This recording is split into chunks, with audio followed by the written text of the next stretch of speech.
Gracias por continuar con nosotros, gracias por preferirnos.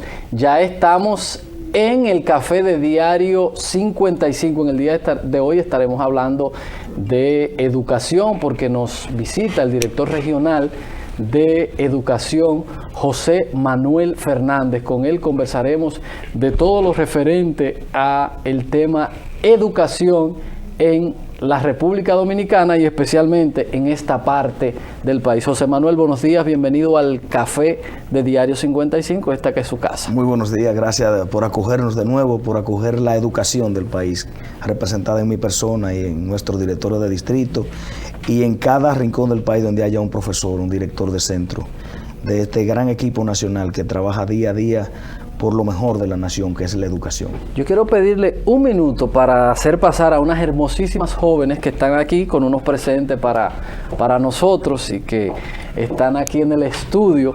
Así que gracias a ellas por estar aquí con nosotros. Muchísimas gracias. Este dice Fran Rodríguez. Fran Rodríguez, bueno, sí, es él. Y este somos nosotros. Bueno, esto viene de parte de nuestro amigo, el diputado Robinson Díaz. Muchísimas gracias. Como tenemos micrófonos de solapa, no le podemos permitir, pero a lo mejor se escucha algo que digan ustedes desde ahí. Bien, muchísimas gracias por la acogida que ustedes nos han dado. Es un privilegio estar aquí de parte del señor Robinson Díaz, diputado de la República Dominicana. Estamos aquí entregando este presente de parte de él y también de la Fundación Rompiendo Paradigma. En ella se encuentran actualmente 42 becados en universidades de Pucamaima, UTESA y también en OIM, y estamos muy felices y traemos este regalo a nombre de él. Pues muchísimas gracias a ustedes que la hicieron levantar tempranito para repartir todos estos regalos, y también al diputado Robinson Díaz por esta iniciativa. Así que muchísimas gracias y feliz Navidad para ustedes y para Robinson también. Muchísimas gracias. Gracias. Así es, gracias en lo que nos corresponde, y un mensaje bonito: que Jesús ilumine con su luz tu camino para que alcance todos tus sueños. Feliz Navidad. Muchas gracias, Robinson Díaz. José Manuel, se está dando clase, las filiales claro que sí, de la ADP desistieron con ese llamado, esa convocatoria que estaban haciendo. Así es, hay muchos ingredientes que influyeron para que la ADP desistiera de esa estrategia de lucha, principalmente el nivel de diálogo que tiene el ministro actual con Antonio Peña Mirabal, que concertó con estas facciones de la ADP que estaban obstinados en ese método de lucha desfasado, sobre todo por la cantidad de días de clase que se iban a perder del calendario escolar. Estamos hablando de más de una semana, ya que en la semana anterior ya también habían hecho unos jengibres y unos piquetes y unas cosas. Y esta semana pues pensaban irse de vacaciones. Hay otro ingrediente que es muy innovador, que es la lucha contra la lucha, pero por parte de la sociedad. O sea, una sociedad, unas redes sociales, unos medios de comunicación que se empoderaron y dijeron: no, esto no puede ser, esto no puede seguir. Estos resultados de la prueba PISA tenemos que luchar todos para que no continúen. Y cada vez que se pierde una hora de clase, eso incide en que los resultados sean negativos. De hecho, una de las conclusiones de las pruebas PISA es que nuestro país, en comparación con países de la zona de América Latina, es uno de los que recibe menos horas de clase de nuestros estudiantes. O sea que eso incide, lógicamente, en la menos clase, 8 horas, en teoría. Bueno, en teoría, pero hay que ver la cantidad de días que se pierden por reuniones, celebraciones del Día de la ADP, celebración del Día de la Cooperativa, piquete, llamado a movilizaciones. Bueno, tiene que ver con el calendario completo, no con la cantidad de horas diarias. Y esas horas clase que también, el ministro ha llamado a un diálogo a partir de enero, porque hay que rediseñar lo que se está haciendo en las 8 horas de jornada escolar extendida, ya que los resultados de los que están en jornada regular, o sea, entiendes, en la tanda tradicional, no fueron tan diferentes a los resultados de la jornada escolar extendida. Prácticamente hay algunos puntos de diferencia. Y lo mismo ha sucedido también con las pruebas nacionales. O sea que tenemos que repensar lo de la jornada escolar extendida y qué es lo que estamos haciendo en esa hora. Porque si bien cuando se creó el programa de jornada escolar extendida, se diseñó todo un calendario de lo que se iba a hacer en esas horas adicionales, no horas extras, sino adicionales. Realmente no todos los centros están cumpliendo con ella. a menos que no haya un equipo de gestión empoderado, un buen director, un buen equipo de coordinadores, a veces las horas se toman para actividades que no son necesariamente de aprendizaje. Ahí mismo, José Manuel, cuando vemos yo diría, porque yo siempre divido los técnicos de los políticos y hasta de los fanáticos, porque hay cosas a veces que la gente no ve. Cuando escuchamos, por ejemplo, al mismo presidente, hablan de comida, y que ya los niños están en la escuela y le damos desayuno y le damos merienda, qué sé yo qué.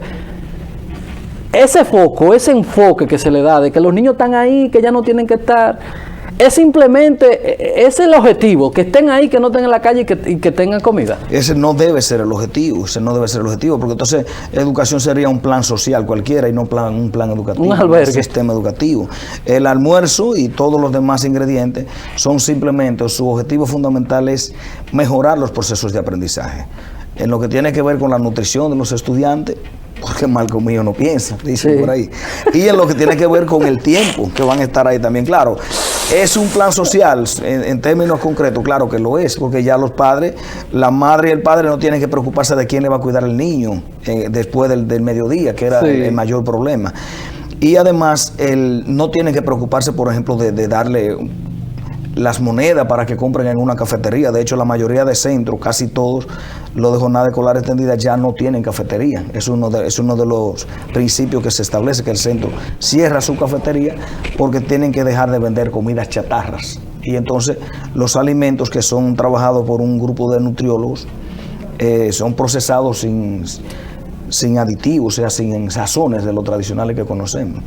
Y lógicamente esto es un plan social, eso no lo vamos a discutir. Posiblemente el mejor plan social de la historia, reciente de República Dominicana, porque ha modificado todo lo que tiene que ver, inclusive hasta con la familia. Pero además del plan social, el centro es el currículo, porque la educación no es para dar comida, no es para cuidar niños, es para educar, es para formar a los hombres del mañana. José Manuel, vamos a ir a la publicidad para que entonces veamos y tratemos el tema de la alimentación. Ayer estaba haciendo una presentación con relación a eso y lo que se ha esquematizado. Yo fui a una escuela y me quedé sorprendido de la cocina que tiene esa escuela de tan extendida, pero me dicen que hay ni café escuela porque todo lo que se come viene desde afuera, para que veamos cuándo se va a empezar a hacer arroz con leche, maicena y cosas en la escuela, y vamos a tumbar ese negocio que se ha creado. Hasta amigos míos tengo yo que son suplidores, pero hay que cocinar en las escuelas. Publicidad y ya volvemos.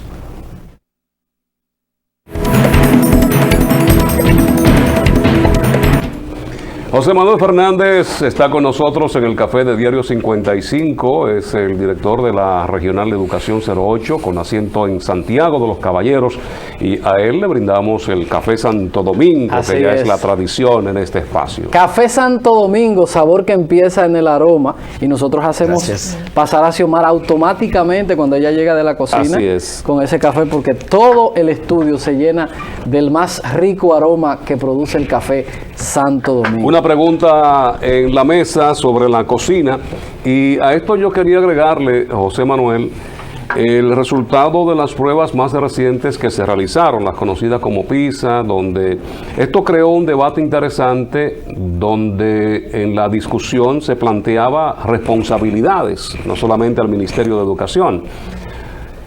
Hablaba tú de 8 horas de clase en países que nosotros tenemos como parámetros, que son los punteros en este ambiente de la educación: Finlandia, Singapur, China, que ahora encabezó este resultado recién visto.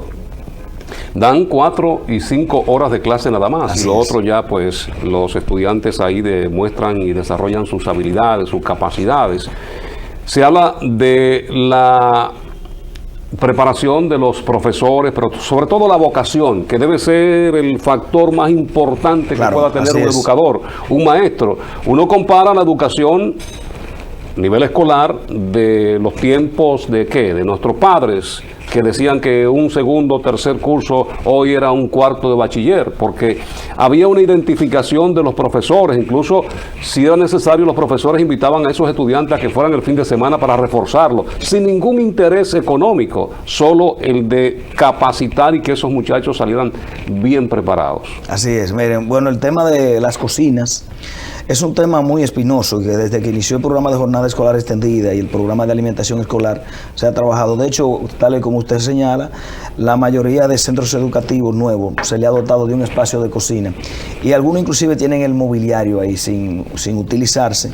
Pero en INAVIE, realmente, que es el Instituto Nacional de Bienestar Estudiantil, ha hecho estudios al respecto. Por ejemplo, no es rentable la cocina en el centro educativo en este momento. En términos de rentabilidad al ministerio, y parece contradictorio, le sale mucho más económico contratar un suplidor externo que producir sus propios alimentos en el centro educativo. Sí tenemos centros educativos que producen sus propios alimentos. De hecho, aquí el Centro Educativo del Carmen, que fue el primero que comenzó con la modalidad de jornada extendida, fue el plan piloto, produce sus propios alimentos y tiene su cocina instalada. Y en algunos campos, sobre todo en zonas aledañas, alejadas, ¿verdad?, donde cocinan en el mismo centro educativo, por la comunidad de Bao, por ejemplo, que tiene el programa de alimentación, el PAE real le llaman, que se cocina en el mismo centro educativo y se utilizan incluso insumos de la misma comunidad. O sea que usted llega y se encuentra con yuca, plátano, claro, huevos. Es que es el sentido. Entonces, realmente se han hecho en algunos centros, pero en sentido general en los centros grandes, la rentabilidad no da. Porque el suplidor en este momento se le está pagando, creo que 45 pesos por cada servicio. O sea, no es un monto tan grande realmente. Si se cocinara en el centro, tomando en cuenta el personal que hay que contratar, el mismo uso de la cocina, eso saldría mucho más caro. Pero hay un tema ahí de inocuidad. Yo he visto cómo manejan y hasta dónde manejan eso. Que hasta el transporte de esa comida, que yo creo que es lo fundamental. Es muy delicado. Y ayer estaba presentando un asunto y decía que nosotros no tomamos en cuenta absolutamente nada de eso, José Manuel, que es el caso general de la visión. Yo decía, comparando eso con el plan Solidaridad, de que les regalan 825 pesos a las personas, para que la gente muchas veces lo que hacen es deslizar la tarjeta y coger 700 pesos y dejarle 150 al dueño del negocio. Por ejemplo, usted ve o se ve en otros países que a ti te regalan un bono y te dicen lo que tú puedes comprar exactamente con eso, sí, con relación a una dieta. Por ejemplo, el que ve un bono de los Estados Unidos, tú dices, tú puedes con esto comprar mantequilla de maní, como le decimos, bambá, esto y esto. Exacto. Que es una canasta alimenticia. Por ejemplo, ¿qué vemos aquí? Y dicen los nutricionistas, oye, le están dando a los muchachos y los están convirtiendo en futuros pacientes de azúcar. Porque la harina más las azúcares, no sé. Bueno, sobre todo en el caso de los sólidos y los líquidos, que es el desayuno escolar. Sí, yo estoy en contra también del exceso de azúcar que tienen los jugos. Pero el almuerzo escolar, entiéndase, la comida de las 12 de jornada extendida, es controlada por nutricionistas realmente. Es un menú.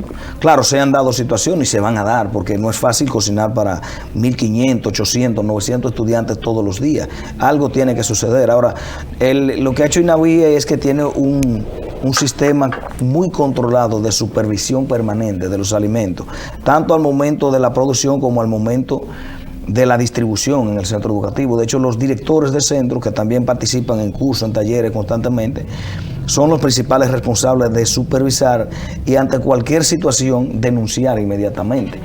Desde que se produce la denuncia de alguna situación en el centro, en el alimento como tal, se establece el sistema de protocolo. O sea, hay un protocolo establecido donde inmediatamente un técnico del distrito educativo, que es el enlace con INAVIE, un nutricionista, un médico, para que se entienda más claro, se presentan al centro y hacen el experticio del lugar, y muchos suplidores han sido suspendidos por no cumplir con lo que se les establece al momento de la licitación realmente. José Manuel, hay un tema hay una comunidad que tenía una escuelita de 4 aulas, Ajá, que es la comunidad de Pontezuela, aquí carretera Tamboril.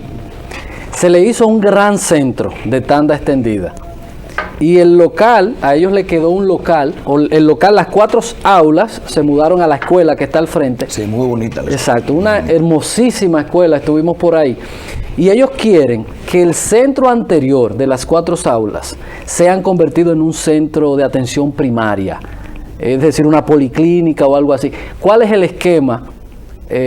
Yo les dije, bueno, yo soy amigo de José Manuel. De hecho, eso lo tramitamos ya. Si la solicitud se tramitó, porque entonces el Ministerio de Educación tiene que ceder el espacio al Ministerio de Salud Pública en este caso. O, en todo caso, hacer un convenio entre las 2 instituciones, que lo tenemos, de hecho.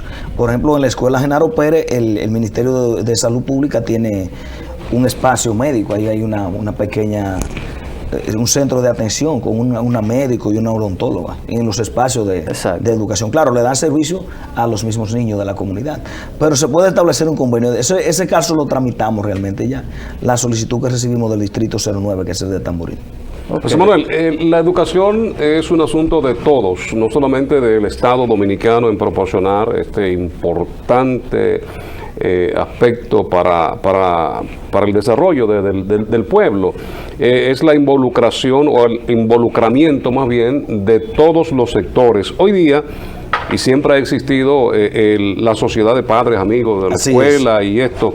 ¿Hasta dónde se involucran los padres con los estudiantes? Porque entiendo de que esto viene a favorecer a los estudiantes, lo motiva mucho más, los padres están más identificados, le dan más seguimiento y de alguna manera pues hasta su presión pueden ponerle a los profesores para que ellos cumplan con lo establecido. Así es, miren, de hecho en este año estamos haciendo una revolución del involucramiento de las ADMAE, de los padres, en el proceso de aprendizaje de los niños. Y lo que sucedió la semana pasada es muestra de esto. Los padres se empoderaron y dijeron, no, nosotros queremos clase, nosotros no queremos perder esta semana de clase. De hecho, no fue en la regional de Santiago, en Sosúa, ya hay ADMAE que están luchando legalmente contra la ADP, porque hay un derecho primario que es el derecho a la educación, que no puede ser sustituido por un derecho, como dicen los abogados de tercera generación, como es el derecho a la protesta, a la manifestación o al gremialismo.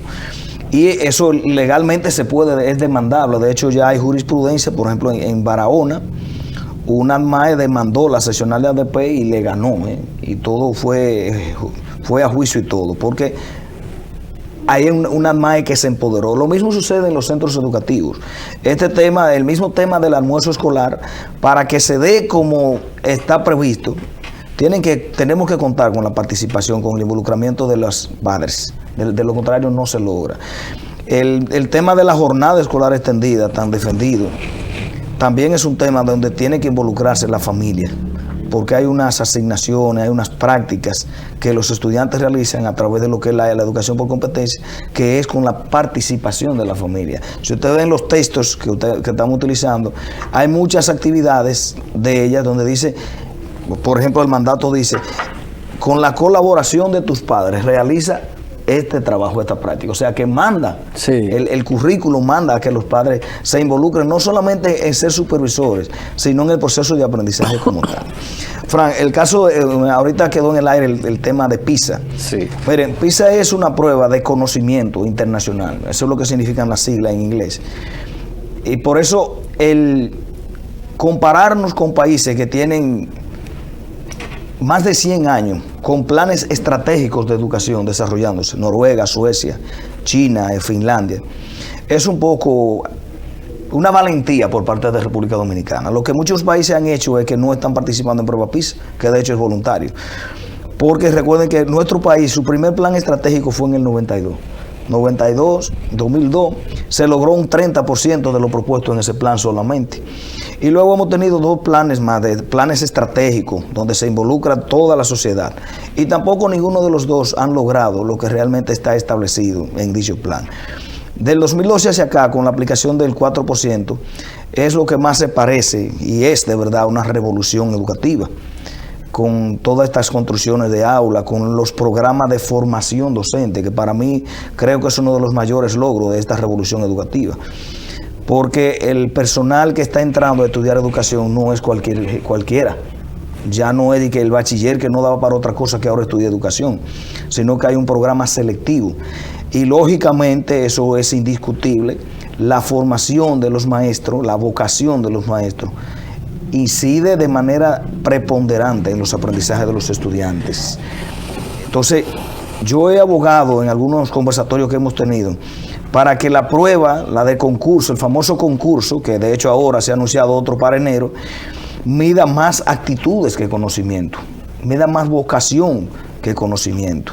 Competencias que tienen que ver con esa vocación de servicio del verdadero maestro que se dedica a enseñarle a los estudiantes. Que si tiene que ir a la casa de ese niño a hablar con los padres, con la familia, va. Que no piense solamente en un salario los días 25, sino en la vocación de servicio de un maestro, que no es cualquier cosa.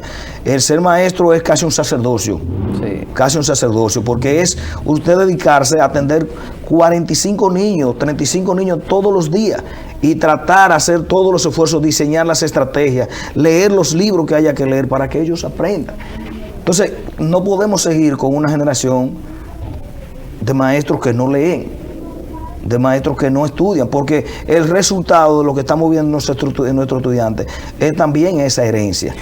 Tenemos que irnos a la pausa, pero José Manuel, para que veamos esto, tenemos entonces nosotros que reenfocar, porque para medir la economía, para medir la pobreza, lo mismo pasa con educación, nosotros tenemos esquemas desfasados. Entonces a veces hay una discrepancia con lo que nosotros decimos versus lo que dicen los organismos internacionales, porque nos negamos. Por ejemplo, casi todos los países han cambiado su formato de medir la pobreza, que es línea de pobreza. Están usando el IPM, que es el índice de pobreza multidimensional. Nosotros decimos, sacamos tanta gente de la pobreza, con nuestro índice que no se está usando, con el modelo de nosotros. Cuando viene el informe de la ONU, de la CEPAL, de PNUD, entonces los datos son totalmente contrarios a lo que nosotros hemos dicho, porque estamos utilizando, lo mismo con el crecimiento económico, utilizamos métodos que ya no se están usando. Entonces hay una discrepancia en lo que dice el gobierno central versus lo que dicen esos organismos. ¿Nos pasa lo mismo en el tema de educación? ¿Estamos educando diferente a lo que miden esos organismos? Eso es correcto, eso pero muy correcto, porque las evidencias, el producto final de nuestros estudiantes, sobre todo cuando terminan el bachillerato, no es el que vemos en las pruebas PISA. O sea, cuando usted ve una exposición de la que hacen nuestros estudiantes y lo que son capaces de hacer nuestros egresados del nivel secundario, se asombra, se impacta. O cuando usted tiene datos estadísticos, por ejemplo, de que el 70% de los egresados del nivel secundario, cuando terminan ya tienen su primer empleo. O sea, entonces, yo no creo en muchos conocimientos, yo no creo en ser capaz de pasar muchas pruebas, sino es que el poco conocimiento que se recibe en ese sistema le permita, primero, ser un buen ciudadano, clave de la vida, ser un buen ciudadano, vivir en sociedad. Y segundo, vivir de eso que usted aprendió. O sea, lo mucho o lo poco, pero que le sirva para algo. Básicamente, no una prueba que la pasé y que soy el mejor y que soy excelente. No, ¿para qué me sirve lo que aprendí? O sea, por eso le digo que la prueba PISA es una prueba cognitiva puramente, que no evalúa necesariamente resultados finales de un sistema. Ahora, ¿debemos seguir en ella? Sí, debemos seguir en ella. Y debemos dedicar todo el esfuerzo por superar el nivel en el que estamos, pero eso significa involucrar a todo el cuerpo docente, a toda la sociedad, inclusive poco a poco conducir a una revolución cultural, que no es tan fácil. Augusto Conte decía que la cultura puede más que la razón.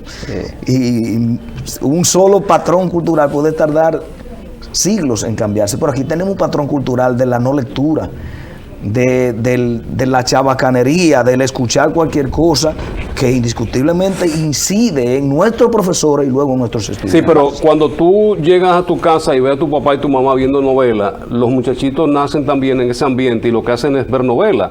Si lo encuentran leyendo un periódico o leyendo un libro, los muchachitos también se van induciendo, claro, a ese ambiente. Eso es indiscutible, es indiscutible. Y cuando usted escucha, por ejemplo, que dicen eso de leer es para locos, que es una frase muy típica dominicana, bueno, pues ¿quién va a querer leer? Vamos a la publicidad y ya volvemos. Dios mío, ¿qué vamos a hacer? Publicidad, ya volvemos.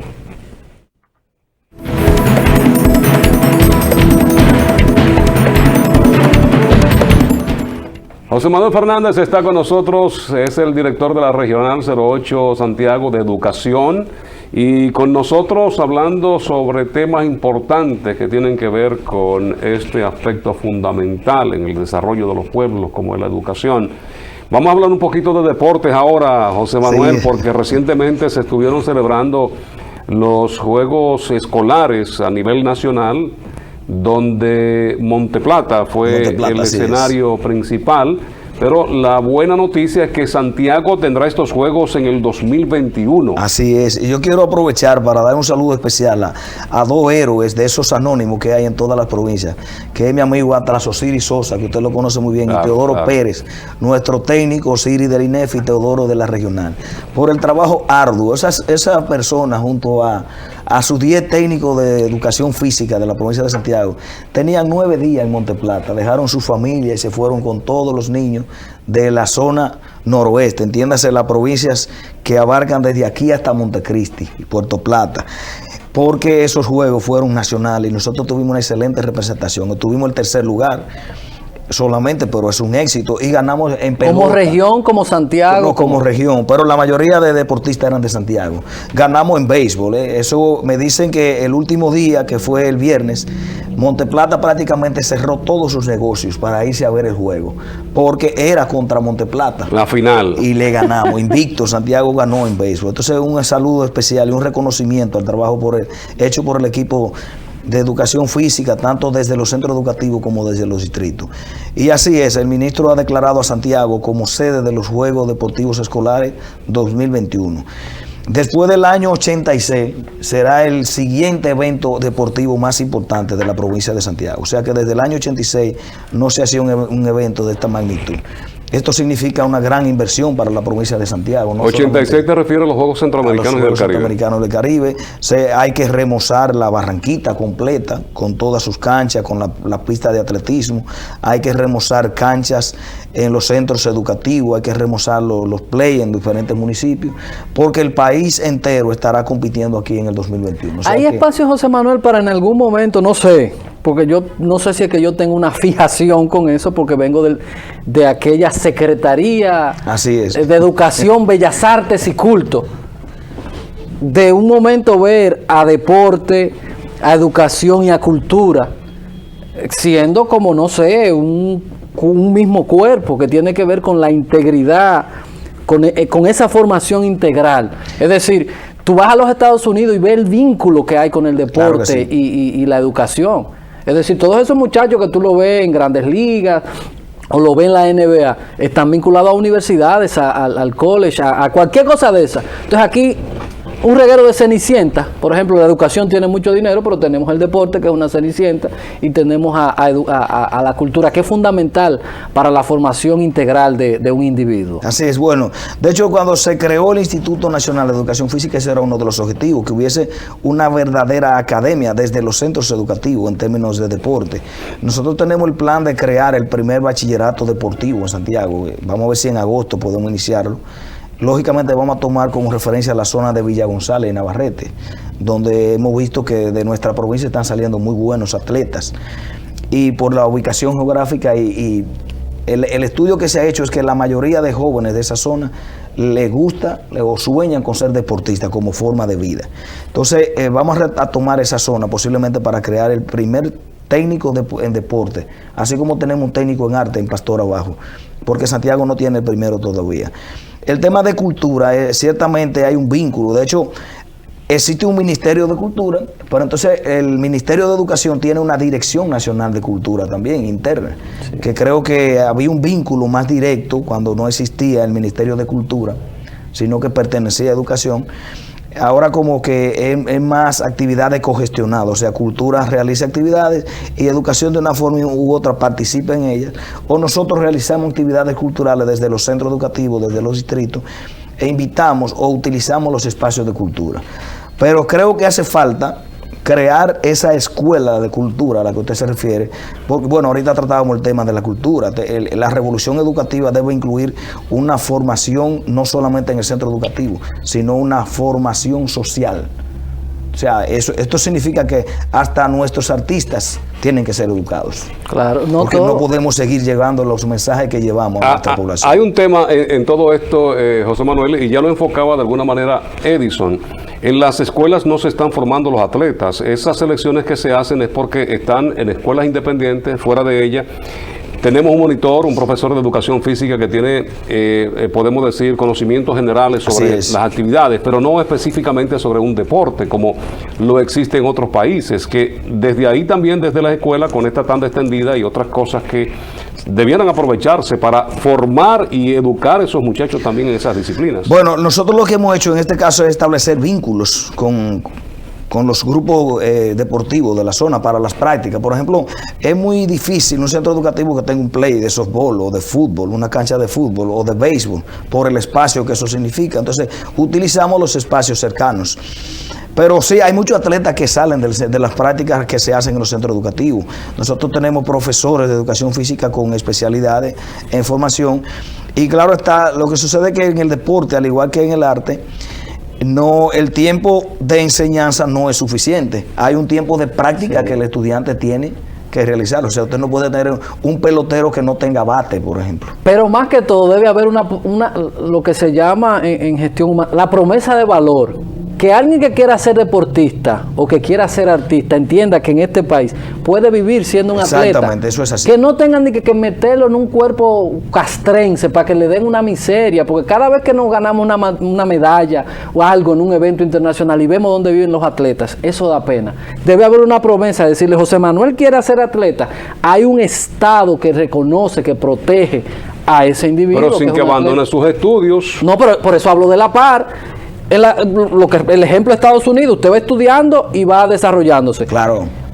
Usted va a tener un deportista formado que puede tener las dos opciones. O es un profesional si falla, porque hay muchos temas también ahí hasta de frustraciones de muchachos que tenían como objetivo, fijación, de ir a las grandes ligas, por H o por R no pudieron llegar. ¿Qué pasa con ese muchacho? Mira, el caso de Albert Pujols.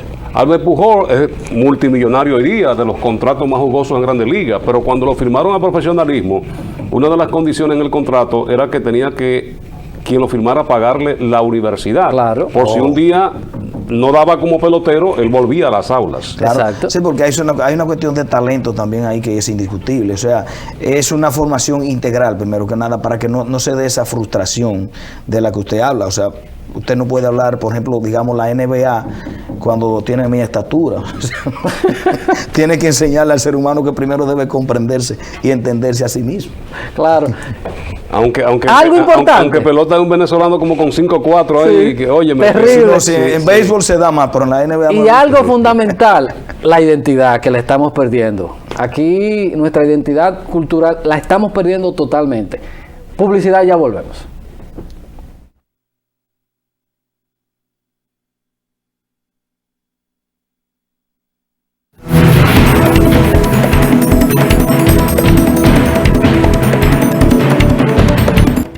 José Manuel Fernández con nosotros, director de la Regional de Educación 08 Santiago.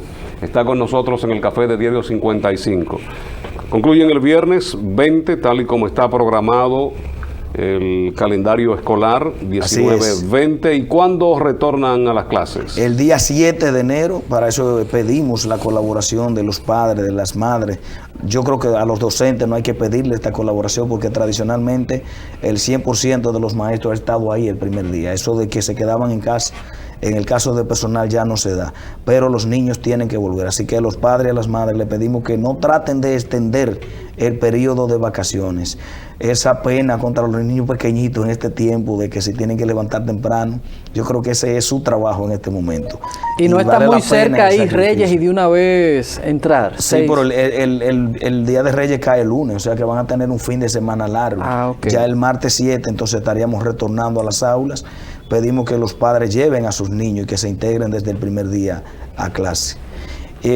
Tal y como usted dice, las clases en esta semana se mantienen hasta el viernes, porque aunque el viernes es la celebración del tradicional Día del Niño, o en el caso del bachillerato, la fiesta de Navidad, porque a ellos no les gusta eso del Día del Niño ya. Sí, ya son adolescentes.